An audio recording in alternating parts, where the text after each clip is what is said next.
Hi hello வணக்கம் மக்களே. நேற்றுக்கு பார்த்தீங்கன்னா நம்ம பூத் ஏஜென்ட் ஒர்க் எக்ஸ்பீரியன்ஸ் பற்றி உள்ள வீடியோவை பார்ட் 1 அப்படின்னு சொல்லிட்டு நேற்றுக்கு போட்டிருந்தேன். அந்த எக்ஸ்பீரியன்ஸ் வந்து மதியம் 3 மணிக்கு வரைக்கும் உள்ள எக்ஸ்பீரியன்ஸ். ஸோ அதுக்கப்புறம் உள்ள எக்ஸ்பீரியன்ஸ் நீ பார்த்தீங்கன்னா நான் நேற்றுக்கு இருந்த பூத்து நம்பர் பார்த்தீங்கன்னா 312 கன்னியாகுமரி டிஸ்ட்ரிக்ட்டு எல்எம்எஸ் மேல்நிலைப்பள்ளி. அங்கே பார்த்தீங்கன்னா டோட்டலாக 1132 ஓட்டர்ஸ் இருந்தாங்க. ஸோ அந்த ஓட்டர்ஸில் பார்த்திங்கன்னா டோட்டலாக வந்து போலாக இருந்த ஓட்டுனி பார்த்திங்கன்னா 917. 917 வந்து 215 பேர் வாக்களிக்கலை. அந்த 215 பேரில் கொஞ்சம் கவர்மெண்ட் சர்வெண்ட் மேபி அவங்க தபால் ஓட்டு போட்டிருக்கலாம். அதுக்கப்புறம் 2-3 பேர் வந்து ஃபாரினர்ஸ். அவங்க வந்து இப்போ ரீசெண்டாக லீவு போட்டு ஊருக்கு வந்தாங்க. பட் இந்த எலெக்ஷனுக்கு முன்னாடியே அப்போ தான் கிளம்புனனால உடனே லீவு கிடச்சிருக்காதுன்னு நினைக்கிறேன். அப்புறம் ஓரளவா நேற்றுக்கு ஒரு 6-5 மணிக்கு எங்களோட வாக்குச்சாவடியில் பார்த்திங்கன்னா ஆட்கள் வர்ற எண்ணிக்கை குறைஞ்சிது. அப்போ எங்ககிட்ட அந்த ப்ரொசீடிங் ஆஃபீஸர் கேட்டிருந்தாங்க, ஆள் வரல தானே, எல்லாமே க்ளோஸ் பண்ணிடலாமா அப்படின்னு சொல்லிவிட்டு எங்ககிட்ட பெர்மிஷன்லாம் வாங்கிக்கிட்டு அதுக்கப்புறம் தான் அந்த மொத்தமாக அந்த எல்எம்எஸ் ஸ்கூலோட கேட்டை க்ளோஸ் பண்ண சொல்லியிருந்தாங்க. க்ளோஸ் பண்ண சொன்னதும் எங்கள் கண்ணு முன்னாடியே சீல்லாம் பண்ணி ஃபார்ம் 17C வரைக்கும் எல்லா கட்சி பூத் ஏஜெண்ட்டுக்கும் கொடுத்தாங்க. எங்கள் பூத்தில் நடந்த ஒரு சுவாரஸ்யமான விஷயத்த நேற்றுக்கு நான் பதிவு பண்ண மறந்துட்டேன். எனக்கே ஈவினிங் தான் ஹைலைட் பண்ணியிருந்தாங்க. அதாவது நேற்றுக்கு வந்து எங்கள் வார்டிலேருந்து ஒருத்தருக்கு நேற்று கல்யாணம். ஸோ அவர் தான் வாக்காளராக வந்தாங்க. பட் அந்த டைமில் எங்களுக்கு தெரியல அவர் தான் மாப்பிள்ளை அப்படின்ட்டு. ஸோ ஓட்டே அவரும் அவங்க அப்பாவும் போடுறதுக்காண்டி வந்தாங்க. வரும்போது என்னாச்சு அப்படின்னா கரெக்டாக 7 மணிக்கு வந்து போடும்போது மிஷின் ஃபால்ட் ஆகிடுச்சு. ஒரு 30 நிமிஷம் டிலே ஆச்சு அது சரியாகி வர்றதுக்கு. அப்போ எனக்கு அந்த நேரத்தில் இவர் எதுக்கு இவ்வளோ படபடத்துட்ருக்காங்க, அந்த ஓட்டர் எதுக்கு இவ்வளோ படபடப்பாக இருக்கிறாங்க, எதுக்கு டென்ஷனாக இருக்காங்கன்னு எனக்கு தெரியலை. டைம் தான் 7 தானே ஆயிருக்கு, என்ன வேலைக்கு போனால் கூட 9 மணிக்கு தானே வேலைக்கு போனோம் அப்படின்னு சொல்லிட்டு நானும் பார்த்துட்ருந்தேன். ஒரு வழியாக அரை மணி நேரத்தில் சரி பண்ணி கொடுத்த உடனே அவரும் போட்டுட்டு போனார். அதுக்குள்ளே அவங்களுக்குள்ளே கான்வர்சேஷன் போடவா வேணாமா அப்படின்ட்டு. அதுக்கப்புறம் நான் வந்து லஞ்சுக்கு வீட்டுக்கு வந்த பிறகு தான் அண்ணன் சொல்லியிருந்தார், அவர் தான்ப்பா மாப்பிள்ளை, அவர் கல்யாணத்துக்கு போகிறதுக்கு முன்னாடியே வந்து ஓட்டு போட்டு போயிடலான்ட்டு தான் வந்தார், லேட் ஆயிடுச்சு அப்படின்னு சொல்லியிருந்தாங்க. சாயந்தரம் அவரோட மேரேஜ் ஃபங்க்ஷனுக்கு போய் சாப்பிடவும் போயிருந்தோம். அப்போ தான் அவங்க அப்பாவையும் அம்மாவும் பார்த்து சொல்லியிருந்தேன், உங்களுக்கு இருந்த கண் திருஷ்டி எல்லாமே காலைல அந்த பூத்துலேயே உங்களுக்கு எல்லாம் கழிஞ்சிருச்சு, சந்தோஷமாக இருங்க அப்படின்னு சொல்லிட்டு வந்தேன். ஸோ 2வது விஷயம் என்னன்னா, நான் எங்கள் ஊரில் இருந்து கன்னியாகுமரி டிஸ்ட்ரிக்டில் வந்து ஓட்டு போட்டவங்களோட பர்சன்டேஜ் ரொம்ப கம்மி. அதுக்கு ஒரு காரணம் என்னங்கிறத வந்து நான் உணர்ந்தது, என்னோடய ரியல் எக்ஸ்பீரியன்ஸில் நான் உணர்ந்தது என்ன அப்படின்னா, எங்கள் ஊர்லேருந்து பார்த்திங்கன்னா சென்னையில் இருக்கிறவங்க, வெளியே கோயம்புத்தூர், திருச்சி, ஸோ இப்படி பல தமிழ்நாட்டில் இருக்கிற மக்கள் என்ன ஆச்சு அப்படின்னா, அதில் ஒரு டீம், ஒரு செட் ஆஃப் பீப்புள் என்கிட்ட டிக்கெட் போட்டு சொல்லியிருந்தாங்க. நம்ம இசேவை மையம் வச்சுருக்கிறனால நம்மகிட்ட வந்து டிக்கெட் போட சொல்லி கேட்டிருந்தாங்க. அப்போது நானும் வந்து டிக்கெட்லாம் போடுறது பார்க்கும்போது டிக்கெட்லாம் பார்த்திங்கன்னா ப்ரைஸ்லாம் ரொம்ப ஹெவி. ஒரு சிலர்லாம் எங்கள் வீட்டில் ஓல்டேஜ் பீப்புள் இருக்குது, அதாவது 70 வயசுக்கு மேலே, இல்லை அவங்களால உட்காந்து வர முடியாது. ஸோ அப்படிப்பட்ட கேட்டகரியில் இருக்கிற பீப்புள் வந்து நிறைய பேர் சொல்லியிருந்தாங்க, ப்ரோ ஸ்லீப்பரில் போட்டு தாங்க ப்ரோ அப்படின்ட்டு. பஸ்ஸை தேடினா பஸ்ஸோட ரேட்லாம் பார்த்திங்கன்னா ஒரு நிமிஷத்தில் ஹார்ட் அட்டாக்கே வர அளவுக்குள்ள ப்ரைஸ் ரைட் ஆகிப்போச்சு.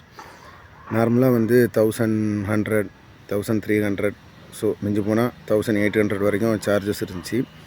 பட் இந்த எலெக்ஷன் டே அப்படிங்கிறதுனால ப்ரைவேட் பஸ்ஸஸ்லாம் பார்த்திங்கன்னா 3300, 3100, 3200, அதாவது 3100, 3200, 3300, ஸோ அப்படிங்கிற லெவலில் டிக்கெட் சார்ஜஸ் பண்ணியிருந்தாங்க. ஸோ இதை பார்த்து மக்கள் ரொம்பவே கடுப்பாகிட்டாங்க, ரொம்பவே டென்ஷனும் ஆகிட்டு, இப்படி இருந்தால் நாங்கள் எப்படி ஊருக்கு வந்து ஓட்டு போட முடியும் அப்படின்னு சொல்லிட்டு ஒரு நேற்றுக்குன்னு இல்லை, கொஞ்சம் நாளாகவே நம்மக்கிட்ட பேசிகிட்டு இருந்தாங்க. நான் கூட அப்போ ரொம்ப இதை சீரியஸாக எடுத்துக்கல. பட் நேற்றுக்கு வந்து நான் இப்போ ஒரு வீடியோ இதில் அட்டாச் பண்ணுறேன், அதை பாருங்கள். அந்த வீடியோவில் பார்த்திங்கன்னா மக்கள் வந்து பஸ்ஸுக்கு ரொம்பவே கஷ்டப்பட்டாங்க. அதாவது ரிசர்வேஷன் பண்ணவங்களுக்குமே அவங்களுக்கு ரிசர்வ் பண்ண பஸ்ஸும் கிடைக்கல, அவங்க சீட்டும் கிடைக்கல அப்படிங்கிறது வேதனையான விஷயம். என் நண்பர் ஒருத்தர் வந்து சென்னையிலேருந்து மதுரைக்கு ஓட்டு போடுறதுக்காண்டி, அதாவது என்னோடய கிளாஸ்மேட்டு துரைமுருகவேல் அப்படின்னு ஒருத்தர், அவருமே எனக்கு வந்து சொல்லியிருந்தார், நண்பா ரொம்ப கடுப்பு நண்பா, பஸ்ஸு கிடைக்கல. நம்ம நார்மலாக வந்து நார்த் இந்தியன்ஸ் வந்து ஊருக்கு போகும்போது பார்த்திங்கன்னா பஸ்ஸுக்கு மேலே ஏறி போவாங்க, ட்ரெயினில் பார்த்திங்கன்னா சீட் இருக்காது, ஆனாலும் தரையில் உட்காந்து போவாங்க அப்படின்ன போல் நம்ம தமிழ்நாட்டு மக்களுக்கு அந்த ஒரு நிலைமை நேற்றுக்கு நடந்து அப்படிங்கிறத வந்து கண்கூடாவே நான் மட்டும் இல்லை எல்லாருமே பார்த்துருப்பீங்க. ஸோ அப்போது நம்ம ஊர்லேருந்து பார்த்திங்கன்னா ரேட்லாம் 3000 மேலே இருந்தனால ஊருக்கு வரணுமா வேண்டாமான்னு கூட நிறைய பேர் யோசிச்சிருக்கலாம். ஸோ பஸ்ஸு கிடைக்காதன்னு விளைவு கூட ஓட்டிங் பர்சன்டேஜ் எங்கள் டிஸ்ட்ரிக்டில் கம்மியாயிருச்சு. ஸோ இது ஒரு உண்மையான தகவல். அப்புறம் எங்கள் இதில் 215ங்கும்போது கொஞ்சம் பேர் மதுரை, கொஞ்சம் பேர் சென்னை, அப்புறம் கொஞ்சம் பேர் ஃபாரின், கொஞ்சம் பேர் கவர்மெண்ட் ஸ்டாஃப்ஸ். ஸோ அப்படின்னு ஒரு 215 பேர் மிஸ் ஆனாங்க. கொஞ்சம் வருத்தம் தான். ஒரு 100 பேர் மிஸ் ஆகிருந்தால் கூட கொஞ்சம் வருத்தம் இருந்திருக்காது. பட் ஒரு 215ங்கும்போது அது ஒரு பெரிய மேஜர் தான். ஒரு பூத்துக்கே 215 அப்படின்னா எத்தனை பூத்து இருக்குது, அது ஒன்று பார்க்கணும். இனி இந்த மாதிரி தப்பு அடுத்த ஒரு வர்ற எலெக்ஷனில் நடக்கக்கூடாது அப்படிங்கிறதையும் வந்து கண்டிப்பாக ஹைலைட் பண்ணியே ஆகணும் இந்த இடத்துல. ஏன்னா எலெக்ஷன் வருது அப்படின்னா ஸ்பெஷல் பஸ்ஸஸ், ஸ்பெஷல் ட்ரெயின்ஸ்லாம் விடணும். பட் இவங்க இவங்க விட்டிருந்தாலும் அவ்வளோ பயணிகளையும் வந்து கவர் பண்ண முடியலை. நிறைய பேர்லாம் பார்த்திங்கன்னா பஸ்ஸுக்கு பின்னாடி தொங்கிட்டே வந்திருந்தாங்க. ஸோ அதெல்லாம் பார்க்கும்போது ரொம்ப எப்படா கீழே விழுந்தாங்கன்னா போச்சு, கன்ஃபார்ம் டெத்து தான். ஸோ அந்த லெவலில் பஸ்ஸுக்கு பின்னாடி தொங்கிட்டு வர்றாங்க, பஸ்ஸோட கூரைக்கு மேலே இருந்து ட்ராவல் பண்ணிட்டு வராங்க. லைனு, ஒயரு, அப்புறம் மரையோட கிளைகள்லாம் அடிச்சுனா கூட அதுவுமே பெரிய ஆபத்தான ஒரு பயணமாக தான் இருந்துச்சு அவங்களுக்கு. ஸோ இதை வந்து ரெகுலேட் பண்ணணும். ஆனால் அன்றைக்கி இருந்த மணலோட மக்கள் பார்த்திங்கன்னா ஏதோ ஒரு ஆக்கர் பஸ்ஸை விட்டால் கூட அந்த பஸ்ஸில் கூட ட்ராவல் பண்ணுறதுக்கு வில்லிங்காக தான் இருந்தாங்க. ஸோ அப்படிப்பட்ட அந்த மக்கள் நேற்றுக்கு வந்து ரொம்ப கஷ்டப்பட்டதை வந்து நான் மட்டும் இல்லை எல்லாருமே பார்த்துருப்பீங்க. அதுக்கப்புறம் வந்து பார்த்திங்கன்னா ஒருத்தர், ப்ரோ எனக்கு வந்து ஊருக்கு வரணும், பட்டு இந்த டிரான்ஸ்போர்ட் டிக்கெட் காசெல்லாம் பார்த்தா ஊருக்கு வந்து ஓட்டு போடுற ஒரு மனநிலையே இல்லை ப்ரோ அப்படின்னு சொல்லி கேட்டிருந்தாங்க. எனக்கு வந்து கொஞ்சம் கஷ்டமாக இருந்துச்சு அவங்க சொல்கிறத கேட்கும்போது. அப்போ நான் என்ன பண்ணணும் அப்படின்னு சொல்லி கேட்டிருந்தேன். இல்லை ப்ரோ, ஒரு ஆளுக்கே 3000 ரூபாய்க்கு மேலே டிக்கெட் இருக்குது, எங்கள் வீட்டில் ஒரு 5 பேர் நாங்கள் சென்னையில் இருக்கிறோம், ஊருக்கு வரணும் அப்படின்னு சொல்லி கேட்டிருந்தாங்க. அப்போ ஒன் டைம் ஏதாவது ஒரு ட்ராவலுக்கு வந்து கொஞ்சம் உங்களால் முடிஞ்ச ஏதாவது ஹெல்ப் பண்ண முடியுமா, பண்ணால் நாங்கள் ஊருக்கு வந்துடுவோம், வரும்போது கூட நாங்கள் எங்களோட காசை செலவழித்து கூட வந்துடுவோம், கொஞ்சம் ஏதாவது ஹெல்ப் பண்ண முடியுமான்னு கேட்டிருந்தாங்க. அப்போது தகவல் என்கிட்ட வந்தோடனே நானும் சரி எங்கள் தாவிகா வாட்ஸ்அப் குரூப்பில் வந்து மெசேஜ் போட்டிருந்தேன். அப்போது சடனாகவே வந்து எங்கள் தாவிகா உறுப்பினர் ஒருத்தர் வந்து சடனாகவே எந்த ஒரு இதையும் யோசிக்காமல் நான் ஹெல்ப் பண்ணுறேன் அப்படின்ட்டு வந்தார்.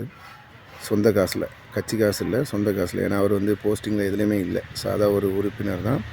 ஸோ அவர் வந்து நான் இதை பண்ணுறேன், அவங்களோட டீட்டெயில்ஸ் கேட்டு சொல்லுங்கள், புக் பண்ணுவோம் அப்படின்னு சொல்லிட்டு போடும்போது நான் சொன்னேன், வேண்டானே, அவங்களுக்கு நம்ம வந்து டிக்கெட் வந்து இப்போ நம்ம போட்டாலும் அவங்களுக்கு கிடச்சா கூட இவ்வளோ கூட்டத்துக்குள்ளே அவங்களுக்கு வந்து அந்த பஸ்ஸு கிடைக்காது. ஏன்னா நிறைய பேர் அப்படி புக் பண்ண பஸ்ஸே கிடைக்காம கஷ்டப்பட்டாங்க. ஸோ அப்படின்னு சொல்லிட்டு அந்த பர்டிகுலர் 5 பேருக்கும் உள்ள பயண செலவுகளை வந்து நம்ம அவங்களோட அக்கௌண்ட்டுக்கு நம்ம வந்து க்ரெடிட் பண்ணி அவங்கள வர வச்சு அந்த 5 ஓட்டையும் போட வச்சோம். ஸோ அந்த நபர் அந்த இடத்துல நான் கௌரவிக்கணும். அவங்க வந்து பெருந்தன்மையாக வந்து வேண்டாம், என்னோடய ஃபோட்டோஸ் எங்கேயும் போட வேண்டாம், அதனால் தயவு செஞ்சு போட்டுறாத அப்படின்னு சொல்லி ரிக்வெஸ்ட் பண்ணனால அந்த இடத்துல நான் வர பண்ணலை. பட்டு பேமெண்ட் பண்ண அந்த ஒரு ரெசிப்ட்டு பில்லை வந்து அந்த பணம் தந்த அந்த நபருக்கு நான் அனுப்பி கொடுத்துருந்தேன். அதுதான் உண்மையான ஒரு நன்றி கடன்னு சொல்லலாம். பணம் போட்டோமா இல்லையான்னு தெரியாதுல்லையே அவங்களுக்கு, போட்டோடனே அதோட ரெசிப்டையும் அவங்களுக்கு அனுப்பி கொடுத்தேன். ஸோ அந்த 5 பேருக்குள்ள அவங்களுக்கும் அந்த ரெசிப்டை அனுப்பி கொடுத்தேன். ஸோ வந்தாங்க, நல்லபடியாக ஓட் பண்ணியிருந்தாங்க. ஸோ மறுபடியும் அந்த ரிக்வெஸ்ட் என்னென்னா, அடுத்த வட்டம் வந்து இந்த மாதிரி எலெக்ஷன்லாம் வரும்போது இந்த சென்னையில் இருக்கிற பேசஞ்சர்ஸ் இவங்களெல்லாம் பத்திரமா நல்ல முறையில் அளவுக்கு அதிகமான பஸ்ஸு, அளவுக்கு அதிகமான ட்ரெயினை வச்சு அவங்கள வந்து அந்தந்த ஊருக்கு அவங்கள வந்து கொண்டு போய் சேஃபாக சேர்க்குறதுல இந்த கவர்மெண்ட் வந்து கொஞ்சம் அக்கறை காட்டணும் அப்படிங்கிறத வந்து இந்த இடத்துல பதிவு பண்ணிக்கிறேன். ஸோ இதை விட ஏதாவது நீங்கள் கஷ்டப்பட்டு ட்ரபுள் ஃபேஸ் பண்ணியிருந்தீங்க அப்படின்னா கூட கமெண்ட் செக்ஷனில் கமெண்ட் பண்ணுங்கள். அண்டு இன்னொரு விஷயம் என்ன அப்படின்னா, பூத் ஏஜென்ட்ஸ் அந்த 7 மணிக்கு முன்னாடி ஓட்டு போடுறதுக்கு முன்னாடி பார்த்தீங்கன்னா, அந்த ப்ரிசைடிங் ஆஃபீஸர் வந்து ஓட்டு போடுற மோக் டெஸ்ட், மோக் போல், அதாவது ஒரு மாதிரி சாம்பிள் வாக்கு போட்டால் இதில் எத்தனை கவுண்டிங்ஸ் அப்படி என்னெல்லாம்னு சொல்லி தந்துட்டு இருந்தாங்க. எனக்கு இருந்த டவுட் என்ன அப்படின்னா, எலெக்ஷன் முடிஞ்சிருச்சுல்ல, எலெக்ஷன் முடிஞ்ச உடனே நம்ம அதில் பார்த்தீங்கன்னாலே யார் யாருக்கு எவ்வளோ ஓட்டு வந்திருக்கு அப்படின்னு சொல்லிட்டு அந்த மாதிரி போலிங் அதில் வந்து சும்மா சாம்பிள் இப்போ எடுத்துக்காட்டி எங்கள் பூத்தில் பார்த்தீங்கன்னா 15னா 14 கேண்டிடேட், 15வது வந்து நோட்டா. ஸோ அப்படி 15 பேருக்கு மோக் போல் நடத்துனாங்க. நம்ம ஸ்டார்டிங்கில் இப்படி தான் ஓட்டு போடுவாங்க அப்படின்னு ஒரு ட்ரைனிங் கொடுப்பாங்க அந்த 7 மணிக்கு முன்னாடி. இப்போ எங்களுக்கு வந்து அந்த ப்ரெசிடிங் ஆஃபீஸர் வந்து இப்படி தான் ஓட்டு போடுவாங்க, இப்படி தான் வந்து கவுண்டிங்ஸ் வந்து ஆட் ஆகும் அப்படின்னு சொல்லிட்டு ஒரு மாதிரி வாக்களிக்கிற முறையை எங்களுக்கு இது பண்ணாங்க. அப்போ ஃபைனலி வந்து 15 பேருக்கும் தலா ஒரு ஓட்டு போட்டு ஃபைனலி அதில் வந்து காட்டுச்சு 15 ஓட்டு போலாக இருக்குது அப்படின்னு சொல்லிட்டு. அப்போ வந்து அதில் வந்து திமுகவுக்கு ஒரு ஓட்டு, ஏடிஎம்கேக்கு ஒரு ஓட்டு, நாம் தமிழருக்கு ஒரு ஓட்டு, தாவிகாவுக்கு ஒரு ஓட்டு அப்படின்னு சொல்லிட்டு வரிசையாக ஒவ்வொரு இதுக்கும் ஒவ்வொரு ஓட்டு போட்டுட்டு இருந்தாங்க. ஸோ நான் என்ன சொல்கிறேன் அப்படின்னா, எதுக்கு நம்ம வந்து மே 4ஆம் தேதி வரைக்கும் வாக்கு எண்ணிக்கையை டிலே பண்ணணும்? அந்த டிவைஸில் ஓட்டு போட்டு இப்போ 7 மணிக்கு 6 மணிக்கு ஓட்டு க்ளோஸ் ஆகுதுன்னா, அந்த 6 மணிக்கே நம்ம வந்து யார் யாருக்கு எவ்வளோ ஓட்டு பதிவாயிருக்குங்கிறத அந்த டிவைஸ்லேயே நம்ம பார்க்கலாம். அப்படி ஒரு வசதி இருக்குது. மேபி இவங்க இந்த மிஷினையும் அந்த பேப்பரையும் சேர்த்து எல்லாத்தையும் வெரிஃபை பண்ணுறதுக்காக கூட மே 4ஆம் தேதி இழுக்கிறாங்களான்னு தெரில. பட் இவங்க நினச்சிருந்தா ஓட் கவுண்டிங்கை வந்து அப்போவே சூடாகவே ஆரம்பிச்சிருக்கலாமே அப்படிங்கிறது என்னோடய கருத்து.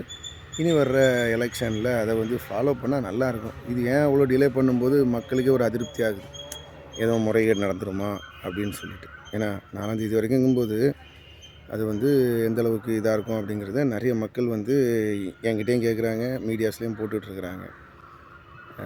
இதை நான் நேற்றுக்கு first time as a booth ஏஜெண்ட்டாக நான் இதை அனலைஸ் பண்ணேன். ஸோ அது பண்ணனால தான் எனக்கு நேற்றுக்கு நைட்டு ஃபுல்லாக இந்த ஒரு யோசனை ஓடிக்கிட்டே இருந்துச்சு. இது ஏன் அதாவது மாதிரி வாக்கு செலுத்துகிற முறையிலேயே ஏன் நமக்கு காட்டினாங்க, ஆனால் ஏன் ஓட்டு போட்டு முடிச்சதுக்கப்புறம் இதை வந்து இப்படி ஒரு ஐடியா இருக்குல்ல அப்படின்னு சொல்லிட்டு நானும் கேட்டிருந்தேன். அதுக்கு அந்த அம்மா, அந்த ப்ரெசிடிங் ஆஃபீஸர் மேடம் வந்து, நீங்கள் வந்து மேலே பேசுங்க சார், நீங்கள் மேலே பேசுங்க, டெல்லிக்கு பேசுங்க, சென்னைக்கு பேசுங்க, இனி வர்ற காலங்களில் ஆன் ஸ்பாட்லேயே ஓட்டு கவுண்டிங்கை வந்து பண்ணி இது பண்ண சொல்லுங்கள் அப்படின்னு சொல்லிட்டு.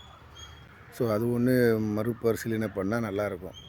என்ன சொல்கிறீங்க? பூத் ஏஜென்ட் இதெல்லாம் யாரெல்லாம் இதை நோட் பண்ணீங்க அப்படிங்கிறதையும் மறக்காமல் கமெண்ட் செக்ஷனில் கமெண்ட் பண்ணுங்கள்.